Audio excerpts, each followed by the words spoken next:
Welcome to Honey's kitchen. இன்றைக்கி நம்ம சேனலில் பாலக்கில் உளுந்த வடை செய்கிறது அப்படின்னு பார்க்க போகிறோம். வாங்க வீடியோக்குள்ளே போகலாம். பாத்திரம் எடுத்துக்கோங்க. அதில் 1/4 கிலோ உளுந்து போட்டுக்கோங்க. புழுங்க அரிசி ஒரு கைப்பிடி போட்டுக்கோங்க. போட்டு 1 மணி நேரம் ஊற வச்சுக்கோங்க தண்ணி ஊற்றி. 1 மணி நேரம் ஊறிடுச்சு. இப்போது இதை நான் கிரைண்டரில் போட்டு அரைச்சி எடுக்க போகிறேன். தண்ணி வந்து தொளிச்சு அரைங்க. கட்டியாக இருக்கணும் மாவு, தண்ணியாக இருக்கக்கூடாது. தண்ணியாக இருந்தால் நமக்கு எண்ணெய் குடிச்சிரும் வடை. மாவை வந்து கொஞ்சம் போல் தண்ணியில் போட்டு பாருங்கள், நல்லா மிதக்கும். கட்டியாக இருக்கணும், அப்போ தான் நமக்கு நல்லா வடை வரும். இந்த பதத்தில் மாவை அரைச்சி எடுத்துக்கோங்க. ஜீரகம் மிளகை நல்லா முணுக்கி எடுத்துக்கோங்க. நம்ம அரைச்சி வச்சுருக்கிற மாவில் அதை ஆட் பண்ணிக்கோங்க. கொஞ்சம் போல் மிளகாய் ஆட் பண்ணிக்கோங்க. இஞ்சி வந்து சாப் பண்ணி கொஞ்சம் போல் ஆட் பண்ணிக்கோங்க.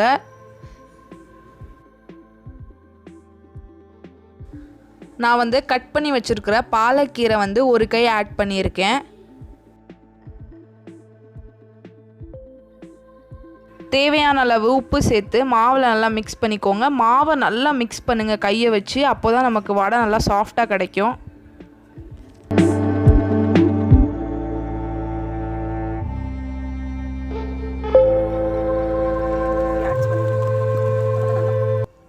ரெண்டு கை அளவு அரிசி மாவை ஆட் பண்ணிக்கோங்க. ஆட் பண்ணி நல்லா மிக்ஸ் பண்ணிக்கோங்க.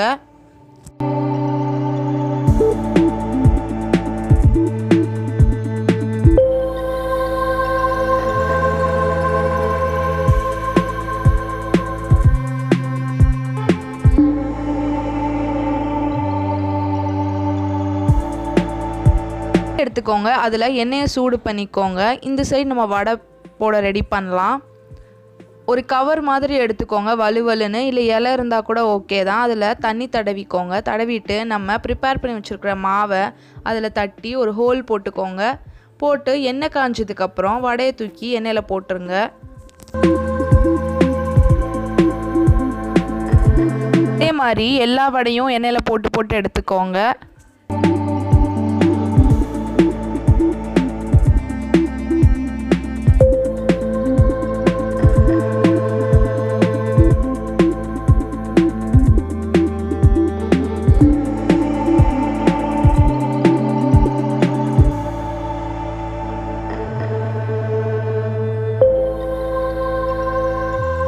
ஒரு சைடு நல்லா வெந்துருச்சு. இப்போ இதை நல்லா திருப்பி போட்டுக்கோங்க.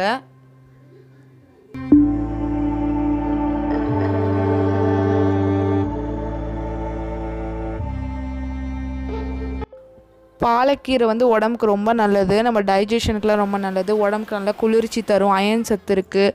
விட்டமின் ஏ, பி, சி எல்லாம் இதில் நல்லா இருக்குது. குழந்தைங்க வந்து நார்மலாக கீரை சாப்பிட மாட்டாங்க, அதனால் இந்த மாதிரி பண்ணி கொடுங்க.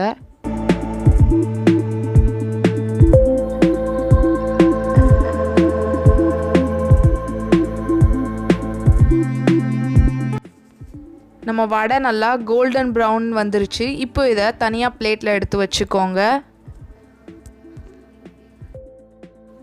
நம்ம சுவையான பாலக்கீரை உளுந்த வடை ரெடி. உங்களுக்கு இந்த வீடியோ பிடிச்சிருந்தா லைக் பண்ணுங்கள், ஷேர் பண்ணுங்கள், சப்ஸ்கிரைப் பண்ணுங்கள்.